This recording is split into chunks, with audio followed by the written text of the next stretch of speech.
halkan waxa ka hadlaya Sultan Cabdilatiif Maxamed Nuur Qorbaxay ka furfuro waxa maanta igu soo gaaray maxay haytay inaan saxaafadda la hadlo waanu yaabnay xalay waa la yaabay gudoomiye xisbiga kulmiye ee wixii la ogaayay gudaha uu galay madaxweyne Axmed Maxamed Siilaanyo xalaytan wuxuu ka dhawaajiyay hadal aan looga fadhiin أولي مدحوين قرن كوسري يدو في ستيت كدل كوسري أيان محكمة تاجية موسى وحانو لنا هذا الكاتري أفكا كما أضرن ميل كلات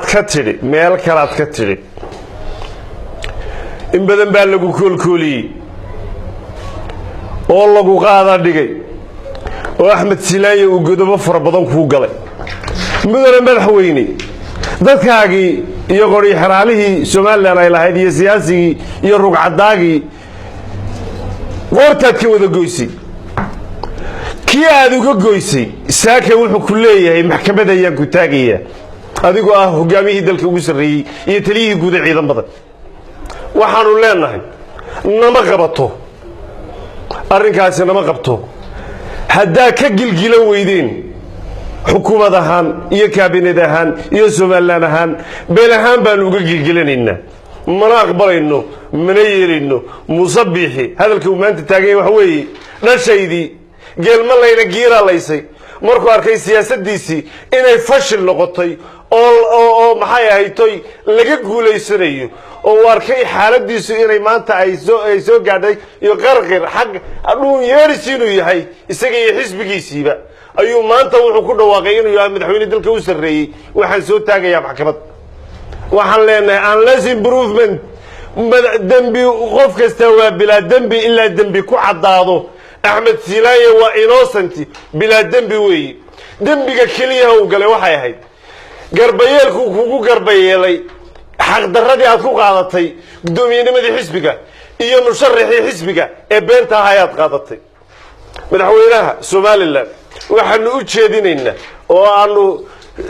maxay haytay baaq dheer ugu diraynaa si degdeg ah xisbiga talada haya ee kulmiye degdeg ha u fariisto impeachment degdegna ha lagu qaado ninka maanta taagan madaxweynaha dalka u sareeyay ee waxa soo tacaba iyo waxa soo horumar iyo waxa soo halgana u soo galay maxkamad baan soo taagaya Somaliland oo dhan iyo xisbiyadii dalka ee mucaaradka ah yaa maanta waxay taagan yihiin war dadkeenii oo baaba'ay oo baqtiyay oo rugmanaya doorasho lama qaban karo history repeat itself taariikhdu iyada ay soo celisa waxaanu leenahay muuso dhashaydii geelmad layre giiralaysay ayaa taagan tahay maanta markaad aragtay in laga adkaaday ayaad madaxweynihii dalka u sareeyay ee xilka banaynayay isku soo qaaday waxaanu kaloo leenahay madaxweynaha dhalaankii ku ogol yaa dhabta lagu sitaa dhalaankii ku ogol yaa dhabta lagu sitaa Muuse waa diiday in la sido Muuse wuu diiday in la sido كل أمتي يدخلون الجنة إلا من أبى موسى وإسكديدي إنه نقدم مدحوينها السنة دي الصومالي الآن وبالله توفيق وين الداي موسى وين الداي